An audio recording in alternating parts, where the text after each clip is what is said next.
आज क्या प्रातः क्लास है?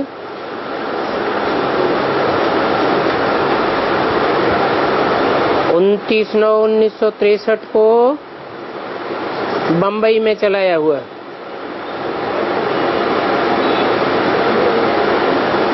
रिकॉर्ड है छोड़ भी दे आकाश सिंहासन।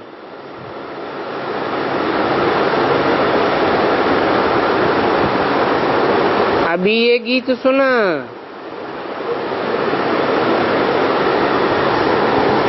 ऐसे तो ये गीत पब्लिक में गाया जाता है,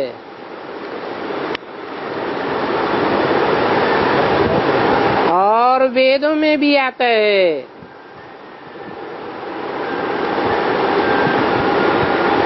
परंतु सिवाय तुम ब्राह्मणों के इसका अर्थ कोई नहीं समझ सकता।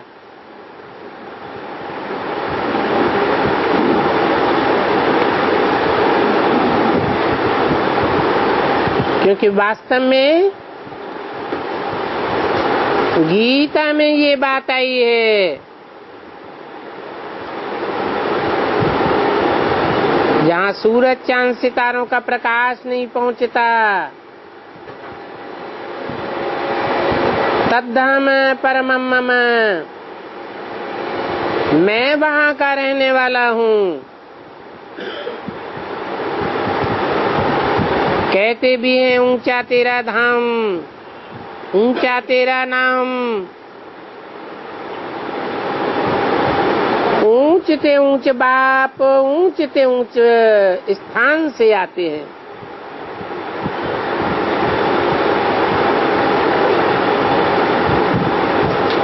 और गीता में जो ये बात आई है, उस गीता को कहा ही जाता है श्रीमद् भगवत गीता।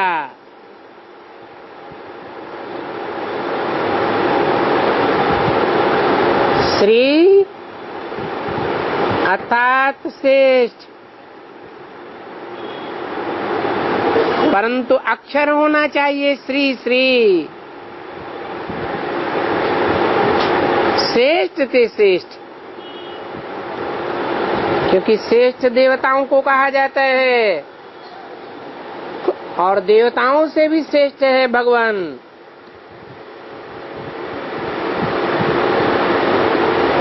श्री कृष्ण को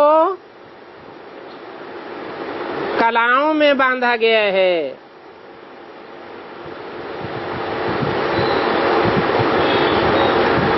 और भगवान को तो कलातीत कल्याण कल्पांतकारी कहते हैं। तो श्री कृष्ण भगवान नहीं हो सकता, देवता कहा जा सकता है।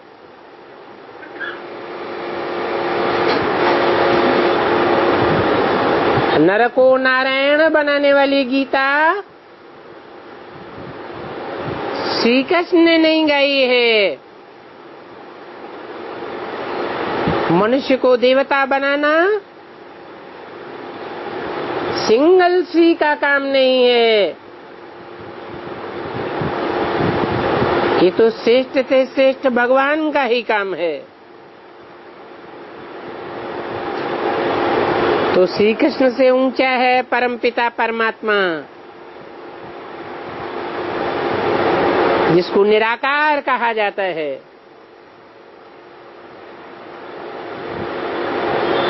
श्री कृष्ण तो साकार था, साकारी स्टेज में रहने वाला ऊंचे से ऊंचा कैसे हो सकता है?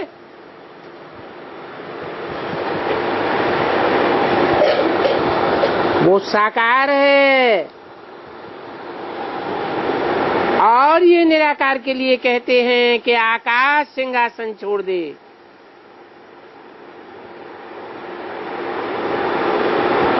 अब वो आकाश तत्व तो यहाँ कहाँ है? जहाँ ये खोल होता है, ये मनुष्यों का खेल है।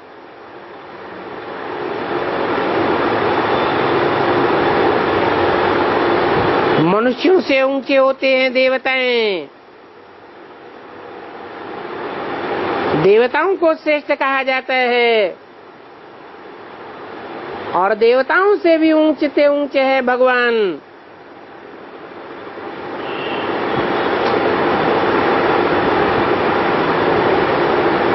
तो ये मनुष्य और ये देवता कोई आकाश में नहीं रहते हैं, उनका कोई आकाशी सिंहासन नहीं है।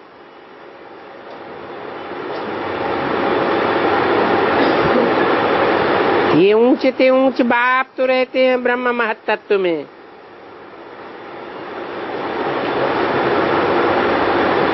अव्यक्त वतन कहा जाता है, अव्यक्त स्टेज में रहते हैं। और ये बात बाप खुद कहते हैं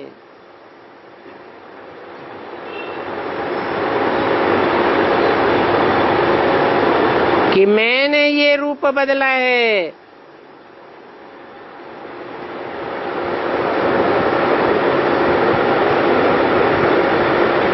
ये कहते हैं कि मैं साधारण बूढ़े तन में आता हूँ।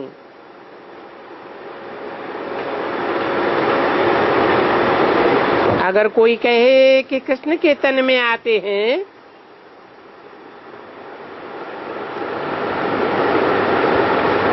परंतु कृष्ण का तन साधारण कैसे कहा जाएगा? वो तो सतयुग में होता है। गाते भी है हे कृष्ण नारायण वासुदेव, और नारायण को शास्त्रों में सतयुग आदि में दिखाया हुआ है।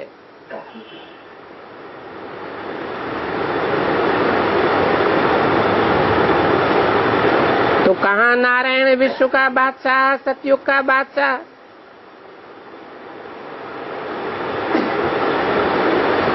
और कहाँ कलयुग के साधारण मनुष्य?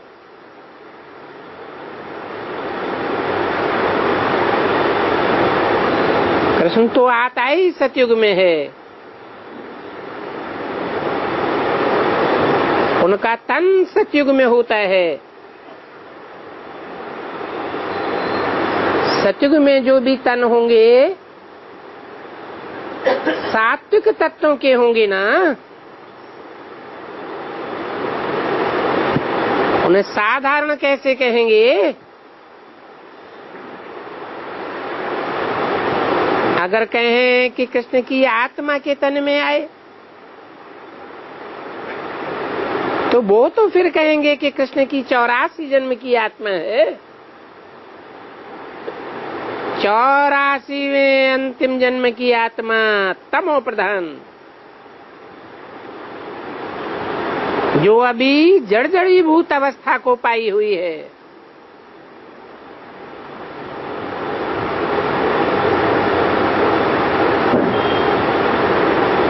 तो उस जड़जड़ीभूत अवस्था को पाने वाले शरीर में मैं आता हूँ,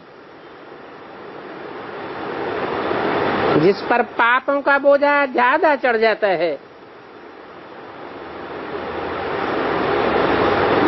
बाप कहते हैं कि अभी तो मैं निराकार से साकार में आया हूँ।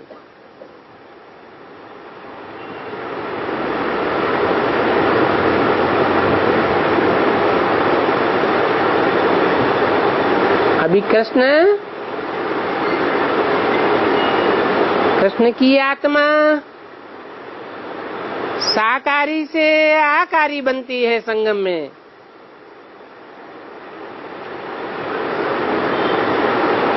और मैं आकारी ब्रह्मा में नहीं आता हूँ।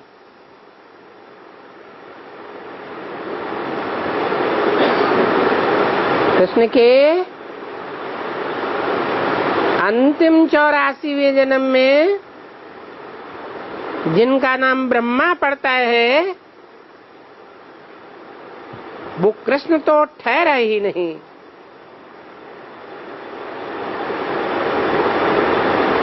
अभी ये जो भक्ति मार्ग के चित्रों में गाड़ी बनाते हैं,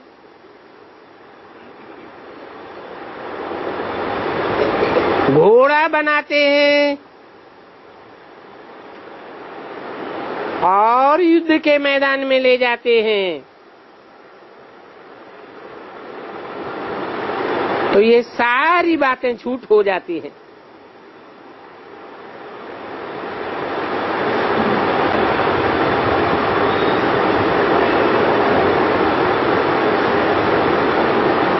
युद्ध के मैदान में वो शरीर रूपी रथ दिखाया गया है,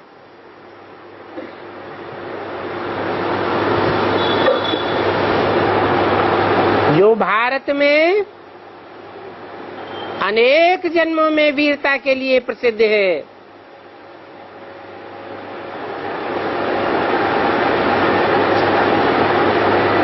इंद्रियों को ही घोड़ा कहा जाता है।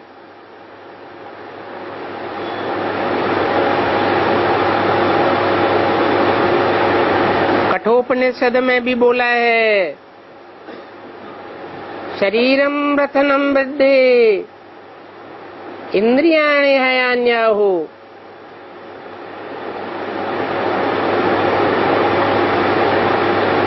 और युद्ध का मैदान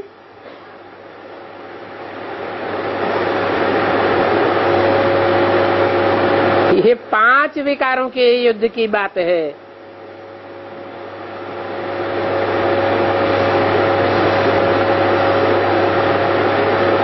रावण को 10 सिर देते हैं ना, 5 विकार स्त्री के, 5 विकार पुरुष के।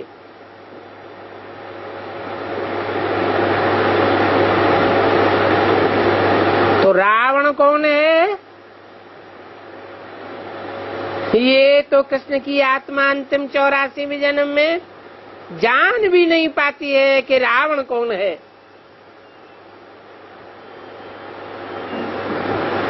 इसलिए बाबा ने मुरली में बोल दिया, रावण कौन, जरूर ये गुरु लोग।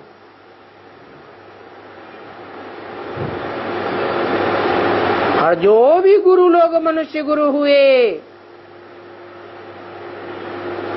देह अभिमानी गुरु हुए,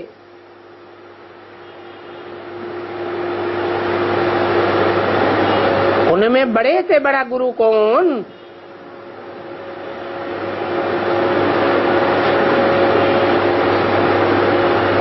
इब्राहिम, बुद्ध, क्राइस्ट तो ये साधारण गुरु हुए उस मुकाबले में। क्योंकि इब्राहिम, बुद्ध, क्राइस्ट तो फिर भी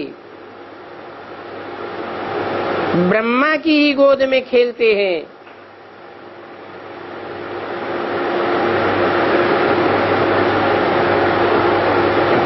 ये इब्राहिम, बुद्ध, क्राइस्ट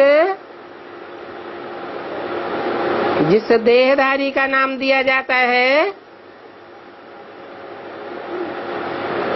वो देहधारी आधार मूर्त आत्माएं तो ब्राह्मणों की दुनिया में इकट्ठी हो जाती हैं।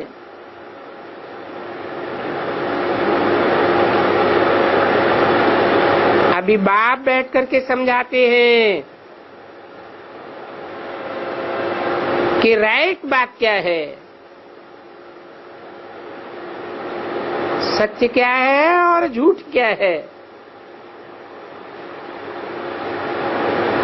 गाते भी हैं राम नाम सत्य है, अंत में जाकर के प्रत्यक्षता होती है।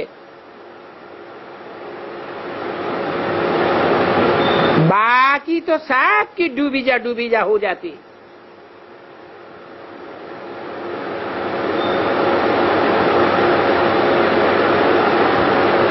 झंडारोहण करते हैं, उसमें भी ऊपर के लाल कपड़े में दिखाते हैं सत्यमेव जयते।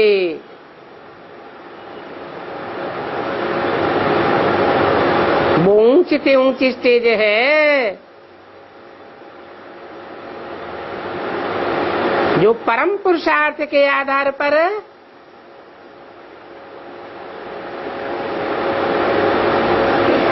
साकारी सो निराकारी बन जाता है और शिव के साथ उसका नाम लिया जाता है। भगवान बाप आकर के आप समान बना देते हैं। निराकारी, निर्विकारी, निरहंकारी। तो अब बाप आकर के समझाते हैं कि झूठ कौन है और सत्य कौन है।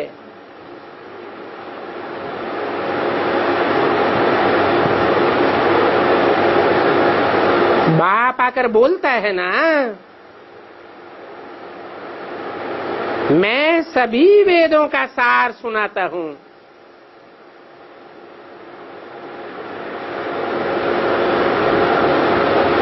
वो पुस्तक के रूप में जो वेद बनाए हैं वो तो मनुष्यों ने बनाए हैं।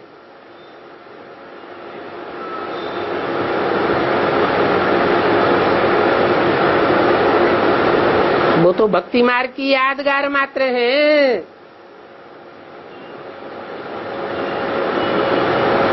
कोई भी धर्म पिता इस सृष्टि पर आकर के पुस्तकें नहीं लिखता है,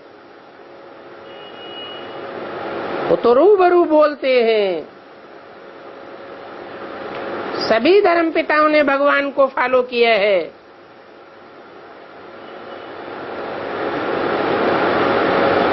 भगवान भी अपने बच्चों के सामने रूबरू बोलता है।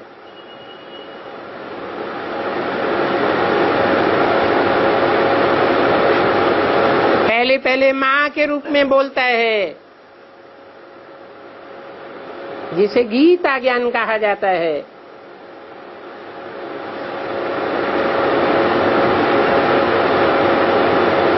परंतु आज की भी दुनिया में कोई वेद नहीं पढ़ता,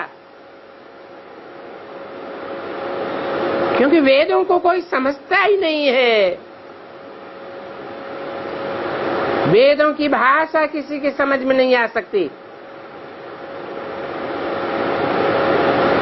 जैसे भगवान बाप आकर के ब्रह्मा के मुख से वेदवाणी उच्चारण करते हैं,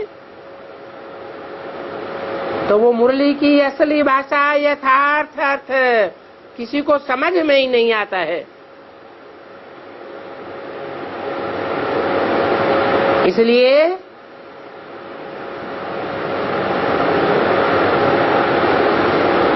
वो ब्रह्मा की बोली हुई फर्स्ट क्लास वाणी तो मिलने का सवाल ही पैदा नहीं होता। वो ब्रह्मा तो शरीर छोड़ गया, जिसके मुख से यथार्थ रूप में वेदवाणी चलाई गई।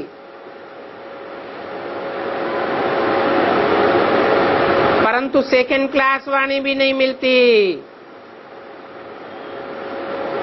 क्योंकि गुरु लोग उसे भी छुपा देते हैं, फाड़ देते हैं, फेंक देते हैं।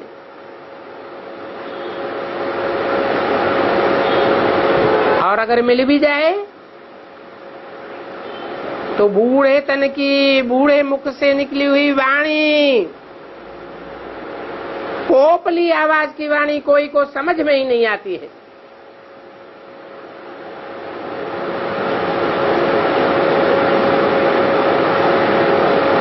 वो साकार वाणी, जिसे गीता ज्ञान कहा जाता है, गीता अमृत नहीं कहा जाता।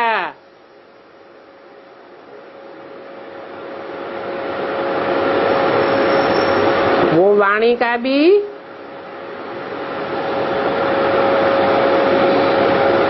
ब्रह्मा के द्वारा जो स्पष्टीकरण होता है,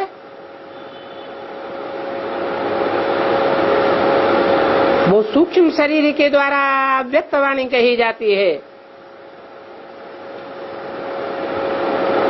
परंतु वो अव्यक्त वाणी इतनी धीमी आवाज में, धीमी गति से चलती है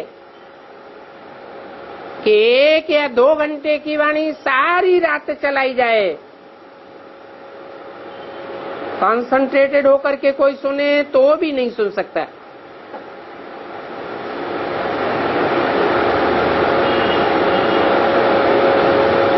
और आज की कलयुगी दुनिया में इतना किसी के पास टाइम नहीं है जो 1 घंटे की वाणी को 12 घंटे में बैठ करके सुने।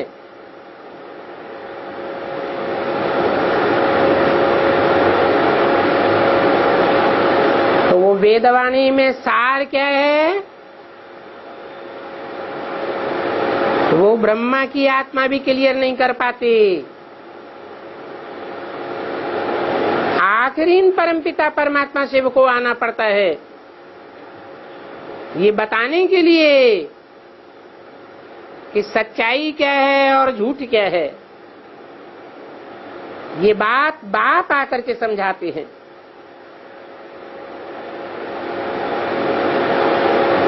अभी ये बोलते हैं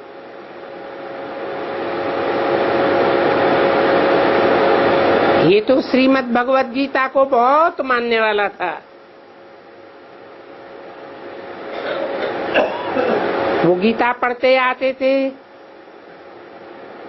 वो तो पढ़ते ही थे और सुनाते भी थे, परंतु वो गीता अभी नहीं सुनाते हैं। अभी बाप ने आकर के समझाया है, बच्चे ज्ञान सागर पतित पावन कृष्ण को तुम लोग कह देते, लेकिन वास्तव में तुम कह नहीं सकते।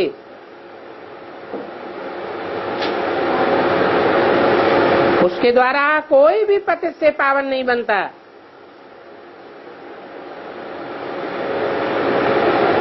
वो ज्ञान का सागर नहीं कहा जा सकता।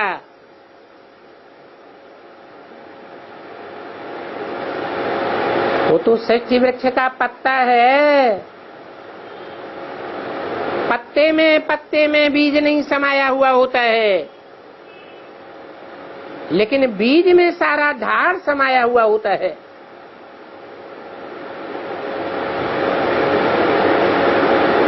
हाँ, ये कहेंगे कृष्ण तो पावन दुनिया का मालिक है,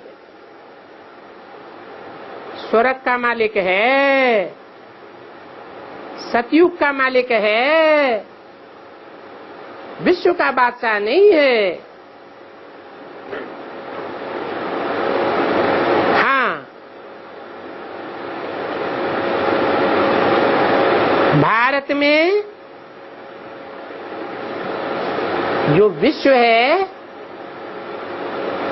उसका प्रिंस कहेंगे।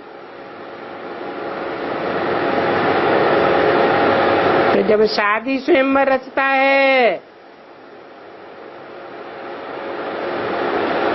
तब राधे और कृष्ण स्वयंवर के बाद लक्ष्मी नारायण कहलाते हैं।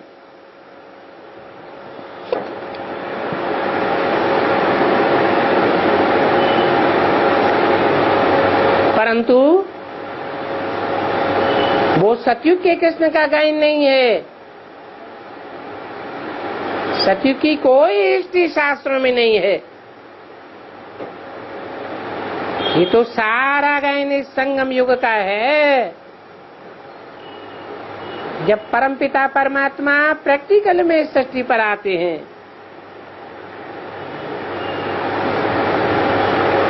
बाप आते ही हैं विश्व की बादशाही देने के लिए।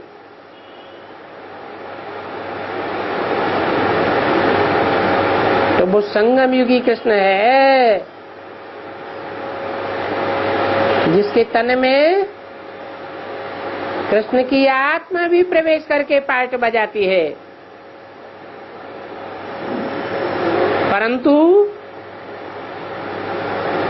शरीरधारी का गायन होता है, आत्मा का गायन नहीं होता है। आत्मा का अपना शरीर हो तब गायन हो।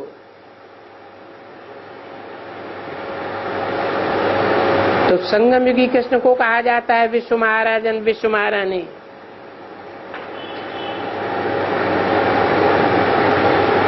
सिवाय नर से नारायण और नारी से लक्ष्मी बने विश्व की महारानी और महाराजन कोई बन ही नहीं सकते। वो एक ही हैं जो डायरेक्ट नर से नारायण और नारी से लक्ष्मी बनते हैं। बीच में प्रिंस और प्रिंसेस बनने की भी दरकार नहीं।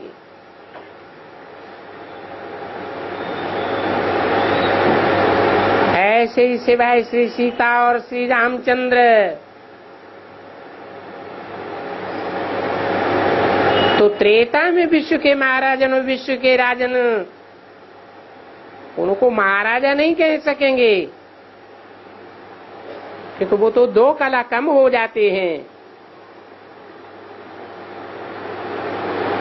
और सतयुग में विश्व धर्म होते भी नहीं तो त्रेता में भी होते नहीं।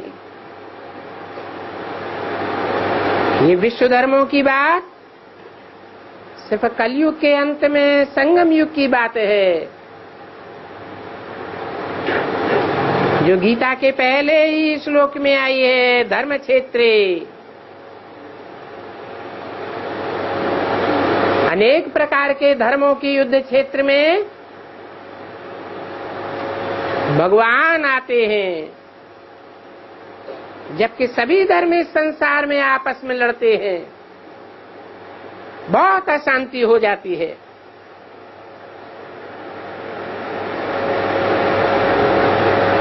तो इन बातों को अच्छी तरह से समझो। ये बातें बाप बैठ करके बच्चों को समझाते हैं। हे बच्चे, जब जब भारत में अति धर्म ग्लानि होती है, भारत महान दुखी बन जाता है, कौड़ी मिसल बन जाता है, तब मैं भारत को फिर से हीरे मिसल बनाने के लिए अर्थात आज सनातन देवी देवता धर्म की स्थापना के लिए आता हूँ। जो धर्म प्रायः लोप हो गया है। अब कोई बतावे कि धर्म की अति ग्लानि क्या सतयुग में होती है? जो नरसिंह अवतार के रूप में आया, क्या त्रेता में होती है? त्रेता भी तो 14 कला संपूर्ण गाया हुआ है। राम राज्य का तो कितना वर्णन है। जो आज के गांधी बापू ने भी गुहार लगाई राम राज्य के लिए।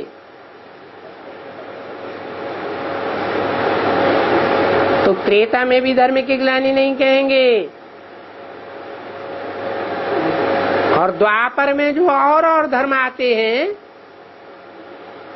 वो तो आज में होते ही हैं सात्विक। दुनिया की हर चीज पहले सात्विक स्टेज में होती है,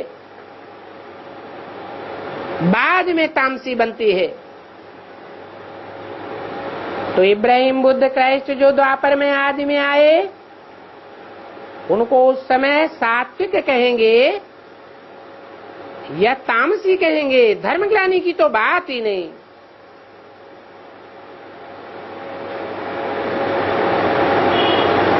ये धर्म की ग्लानि होती है कलयुग के अंत में, जब सब धर्मों की आत्मा इस सृष्टि पर उतर आती है। उस समय भारत महान दुखी बन जाता है। कौड़ी कौड़ी के लिए मोहताज बन जाता है।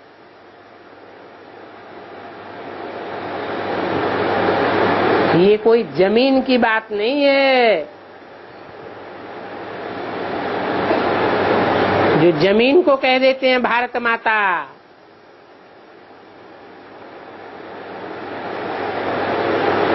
ये तो कोई व्यक्ति की बात है।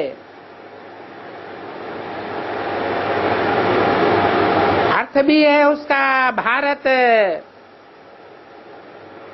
भा माने ज्ञान की रोशनी, रत माने लगा रहने वाला, जिसके अनेक जन्म ज्ञान की रोशनी में ही व्यस्त रह करके बीतते हैं।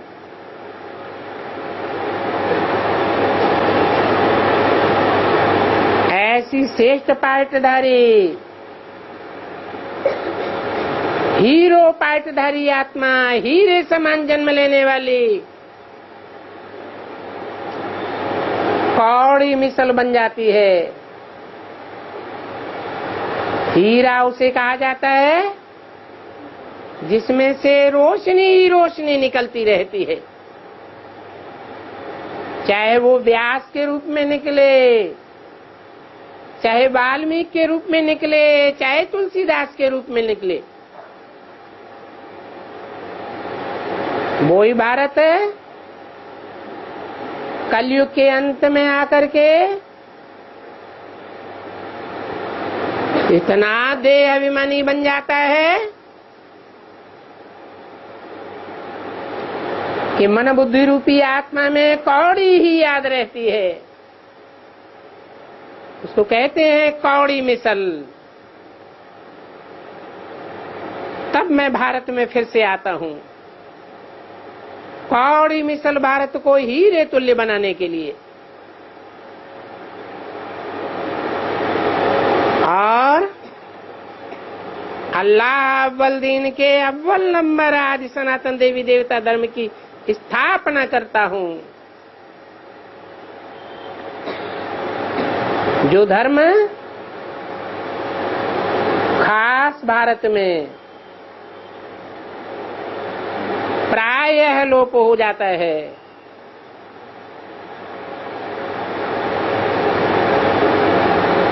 अर्थात बहुधा लोप हो जाता है। बहुत ढूंढने से कहीं अंश मात्र ऐसे परिवार मिलते हैं जहां सतयुग की तरह सामूहिक व्यवस्था चलती है। नहीं तो आज की दुनिया में घर में पारिवारिक व्यवस्था छिन्न भिन्न हो चुकी है।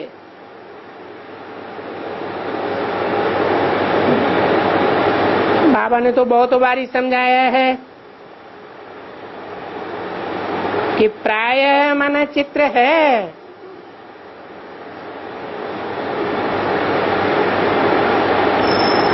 क्योंकि गीता का नाम भी झूठा रख दिया है, क्योंकि काम ही झूठा हो गया कृष्ण का नाम डालने से।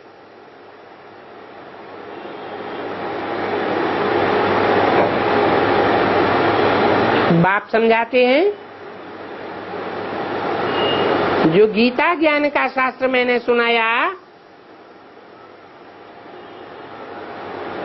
वो ज्ञान कोई वेद ग्रंथ उपनिषद शास्त्र जप तप तीर्थ दान पुण्य आदि में नहीं मिलता है। ये सब भक्ति मार्ग के रास्ते हैं। द्वापर से कलयुग के अंत तक ये होते आए हैं। सतयुग त्रेता में भक्ति मार्ग होता ही नहीं। बुद्धि एकाग्र रहती है, वहां कोई की भी बुद्धि भटकती नहीं है, भटकती नहीं है, भागती नहीं है, तो वहां भक्ति मार्ग होता भी नहीं है।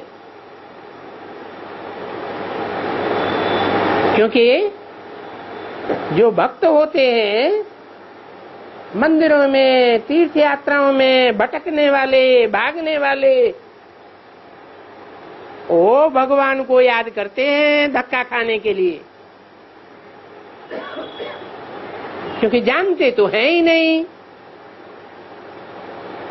कि भगवान का नाम क्या है, रूप क्या है, एड्रेस क्या है, पता ही नहीं है, तो कहाँ जाएंगे? धक्के खाते रहते हैं। स्वर्ग में तो कोई भी भगवान को बुलाने के लिए धक्का नहीं खाता, इसलिए उनका नाम ही रखा गया है स्वर्ग। स्व माने अपनी आत्मा, ग माने गया, अपनी ही आत्मिक स्थिति में गया, माना भगवान की निराकारी स्टेज में गया। सब देवताएं निराकारी स्टेज को याद करने वाले होते हैं, तो भटकने की बात ही नहीं है। और आज की दुनिया का तो नाम ही है नरक।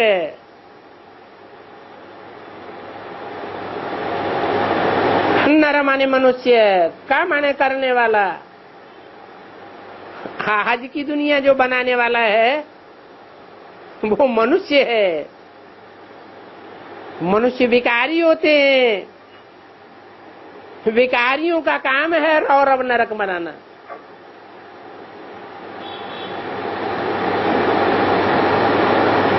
स्वर्ग की रचना तो सदा स्व स्थिति में रहने वाला भगवान ही कर सकता है। वो सारी दुनिया को पावन बनाता है। भारत सतयुग स्वर्ग था, पावन था। वो ही भारत आज कलयुग में पतित बन गया है, नरक बन गया है। ये बहुत समझने की बातें हैं। तो ये समझने समझाने की बातें भी बाप आकर के समझाते हैं। ये धर्म की स्थापना का अर्थ फिर आया हुआ है।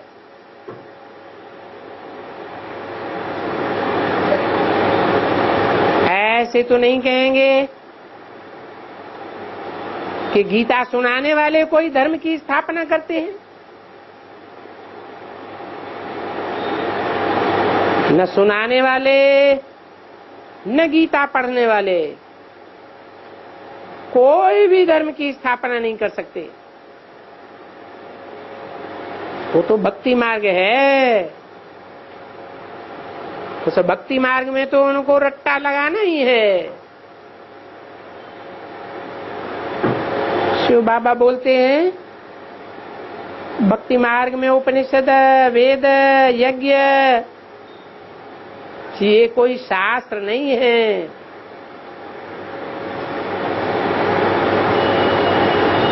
बोलते हैं हे बच्चे, तुम्हारा जो भारत का आदि सनातन देवी देवता धर्म है, उनका धर्मशास्त्र एक ही श्रीमद् भगवद गीता है। अभी प्रश्न उठता है कि आदि सनातन देवी देवता धर्म कब था? तो नाम ही है आदि और फिर सनातन। सनातन कहा जाता है पुराने से पुराने को, जो आदि में ही हो सकता है। जब नई सृष्टि की आदि हुई तो जरूर सतयुग में ही होगा। अभी जो बाप ने आकर के धर्मशास्त्र का ज्ञान दिया, ये ज्ञान कब दिया? क्या सतयुग में आकर के दिया? नहीं, सतयुग तो है ही सात्विक युग।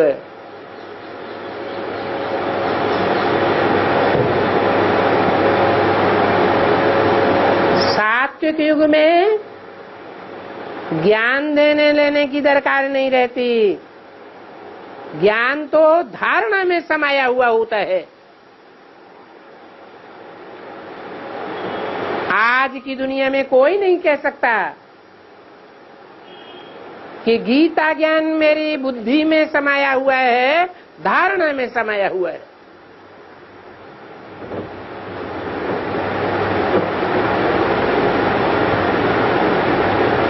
सतयुग तो पावन था। पावन सतयुग में ज्ञान देने की दरकार ही नहीं। सतयुग में राजाओं का, इन लक्ष्मी नारायण का राज्य था।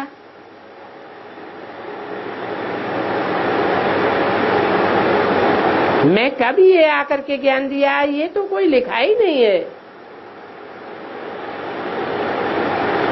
कोई शास्त्र में नहीं लिखा है। तो वो बाप कहते हैं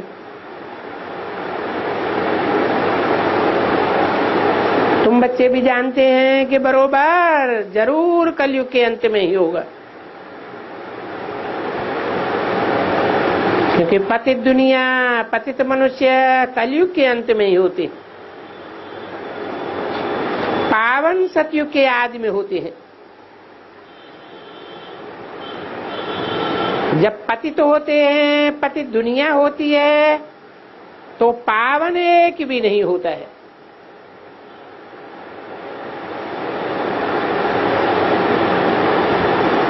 तो वो बात फिर शिव बाबा समझाते हैं। ये बातें सुनते हो,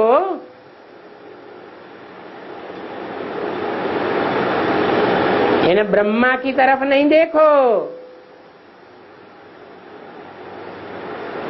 ये नहीं समझाते हैं।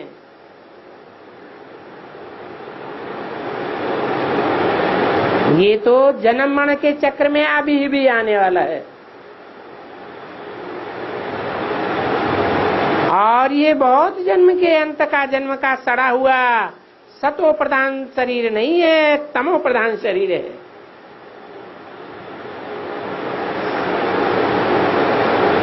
ये पुरानी जूती है।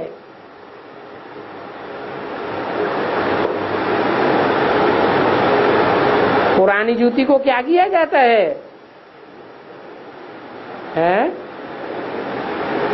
क्या करते हैं? फेंक दिया जाता है। न कि पुरानी जूती को बैठ करके विश्व का मालिक बनावेंगे। बनावेंगे क्या? अभी समझा? आत्मा भी पुरानी तमो प्रधान है और शरीर भी तमो प्रधान है। इसलिए तमो प्रधान भारतवासी हैं।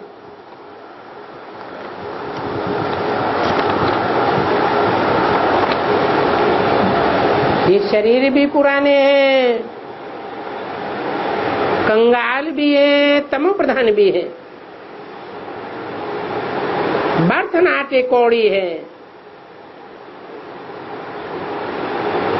कहा जाता है ना, कौड़ी मिसल जीवन। अभी देखो बरोबर है ना।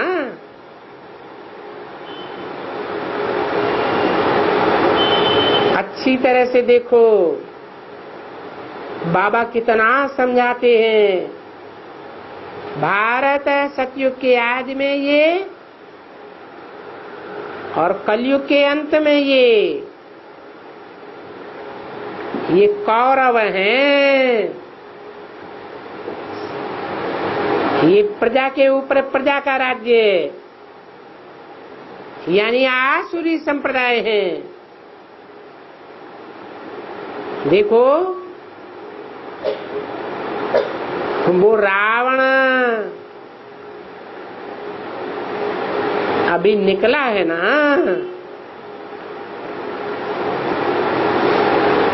इस समय में सभी आसुरी संप्रदाय हैं, क्योंकि राज्य ही रावण का है। यथा राजा तथा प्रजा। हर एक मनुष्य वृक्ष से जन्म लेता है। गुरु नानक कहते हैं, अमृत छोड़ करके विख काहे को खाते हो?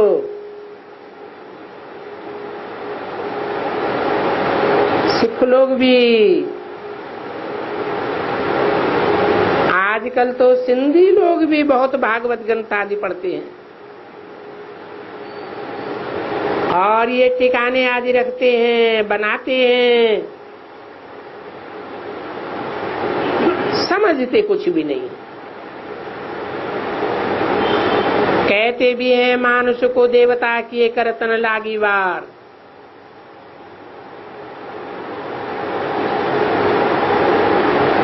कहते हैं कि भगवान आते हैं। ये सब बच्चे हैं, चाहे सिख हो या सिंधी हो। फिर ये असुर क्यों कहते हैं? परंतु नहीं, बाबा कहते हैं अपने गुरु नानक को देखो, वो क्या कहते हैं? कहते हैं असंख्य चोर हराम को। चोरी छिपके की जाती है ना, या सरेआम बाजार की जाती है? कैसे करते हैं? असंख्य पापी हैं, पाप ही करते आए हैं। परंतु ये कब की बात है? असंख्य चोर हरामखोर, क्या सतयुग की बात है? त्रेता की बात है? द्वापर की बात है? द्वापर में भी तो 8 कलाएं होती हैं। ये तो कलयुग की बात है, और कलयुग में भी अंत कलयुग की बात है। ये असंख्य चोर हरामखोर भी तब से कहना शुरू किया जबकि आज से 500 वर्ष पहले गुरु नानक आए थे।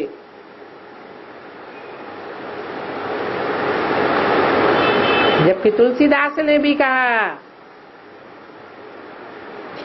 भय वर्ण संकर सबे,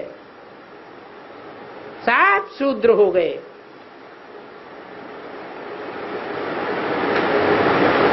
तो सब 500 वर्ष पहले से तो जो अभी कलयुग है वो तो और ही तमो प्रधान बन गया है, तो और भी जास्ती पापी बन गए होंगे। ये अक्षर भी है ना, तुम लोग पढ़ते हो,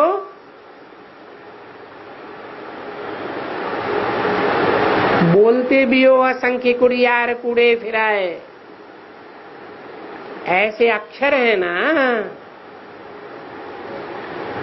क्या वो झूठ बोलते हैं?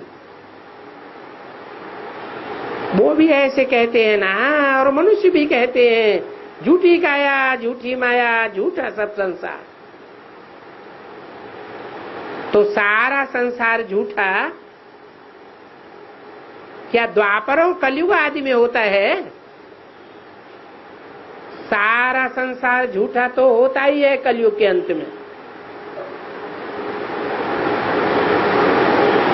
और ग्रंथ के भी यही वो कहते हैं,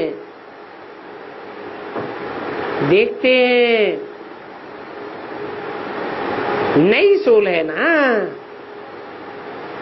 सतो प्रधान सोल है, 500 साल पहले आई थी गुरु नानक। वो शरीर में आकर के कहते हैं, क्या कहते हैं?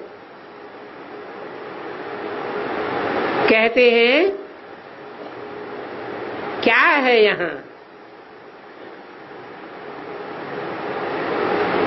असंख्य पापी हैं, पाप करके जाते हैं, और बरोबर इस समय में सभी ऐसे हैं।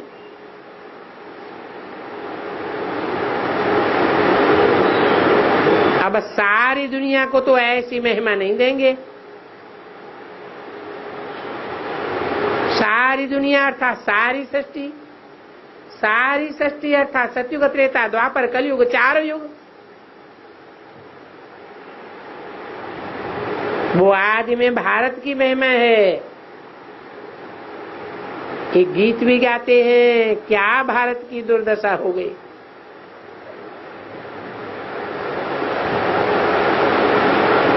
और तो साफ समझते हो,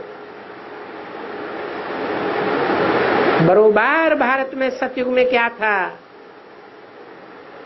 उसको कहा जाता है सुखधाम। अभी तो दुखधाम है। और फिर शिव बाबा बैठ करके समझाते हैं, जहां से हम आत्माएं आती हैं वो है शांति धाम। ये तीनों धाम याद रहते हैं। कौन से तीनों धाम?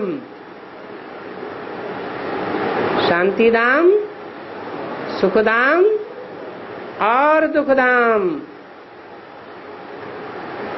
अच्छी तरह से याद करते रहो। हम चक्कर लगाते हैं ना,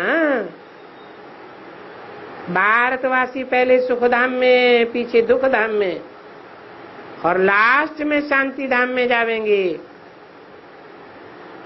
शांति धाम से फिर आएंगे सुखधाम में। इसी को कहा जाता है सुदर्शन चक्र। स्व को दर्शन हुआ। हम भारतवासी आज सनातन देवी देवता धर्म वाले थे, अभी ये तो इन बातों को नहीं समझते हैं।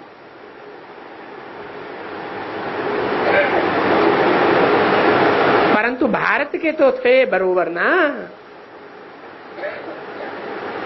कौन नहीं समझते हैं इन बातों को, है? ये सिख आदि की बात हो रही ना, ये हैं तो भारतवासी ही। भारतवासी आदि सनातन प्राचीन भारत में सदा सुखी थे। अभी भारतवासी इस समय पतित सदा दुखी है। समझो कि कोई भी एक भी मनुष्य सुखी नहीं है। तो ये बाप समझाते हैं, बच्चे जिस निराकारी दुनिया से तुम आते हो वो तुम्हारा शांति धाम है। इसको स्वीट होम कहा जाता है। और स्वीट होम उसको कहा जाता है जहां माता पिता रहते हैं।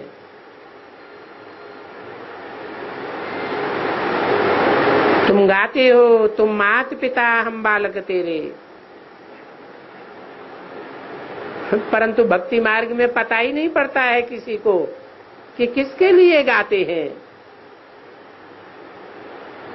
अब ये कहते हैं तुम भक्ति मार्ग में गाते आए हो, माता पिता हम बालक तेरे, तुम्हारी कृपा से सुख घनेरे। ये भारतवासी गाते हैं ना, और कोई धर्म नहीं गाएंगे। घनेरे सुख पाते ही नहीं है तो गाएंगे कहां से? जानते हैं कि जब तुम माता पिता आते हो, आकर के माता पिता बनते हो, तब फिर आपका हम बच्चे बन करके बहुत सुख आपसे लूटते हैं। कैसा सुख लेते हैं? घनेरे सुख लेते हैं। और कहाँ के सुख? वो आएगा ही स्वर्ग रचने के लिए। तो कहते हैं कि हम स्वर्ग के घनेरे सुख पाते हैं। अभी तो वो घनेरे सुख नहीं है, जो हो करके गया है वो ही गाया जाता है। तो ये महिमा किसकी है? सुख घनेरे होते ही स्वर्ग में है। बाप बैठ करके ये समझाते हैं कि हे बच्चे, ये जो भगवत गीता मनुष्य की बनाई हुई है, ये कहां से आई है?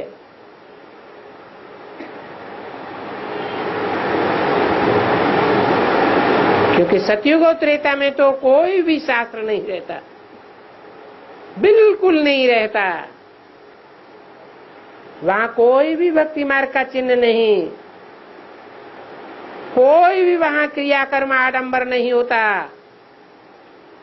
देखो वो तो स्वर्ग है ना, उसमें धक्का खाने की कोई बात ही नहीं है। बाबा तो साफ साफ कहते हैं, ये वेद ग्रंथ उपनिषद शास्त्र वगैरह वगैरह जो भी तुम भारतवासियों ने बैठ करके बनाए हैं, ये सब झूठे हैं। देखो कैसी साफ बात बताते हैं। क्यों बताते हैं? बताते भी हैं फिर समझाते भी हैं कि देखो अभी जो इतने शास्त्र हैं ये तो तुम 2500 वर्ष से पढ़ते आए हो। पढ़ते पढ़ते सुनते सुनते सदगति हुई और ही दुर्गति होती गई। तुमको मालूम नहीं है, तुम्हारे विद्वान आचार्य पंडितों को भी मालूम नहीं है। ये भी जो पंडित था कोई समय में, इनको ये मालूम ही नहीं है कि सतयुग त्रेता में शास्त्र होते ही नहीं है। ये शास्त्र भक्ति मार्ग के हैं। अच्छा, मैंने बैठ करके तुमको सहज राजयोग सिखलाया और अभी भी सिखला रहा हूं और कहता हूं ये ज्ञान प्रायः लोप हो जाता है। फिर बाद में ये ज्ञान देवताओं में होता ही नहीं है। ये ज्ञान का तीसरा नेत्र तुम ब्राह्मणों का खुलता है। किसका है? तुम ब्राह्मणों का। माना जो बाप के सन्मुख आकर सुनते हैं उनको कहा जाता है तुम ब्राह्मण। बाकी जो और 8 कुरियों के ब्राह्मण हैं उनका तो ये तीसरा नेत्र खुलता ही नहीं है।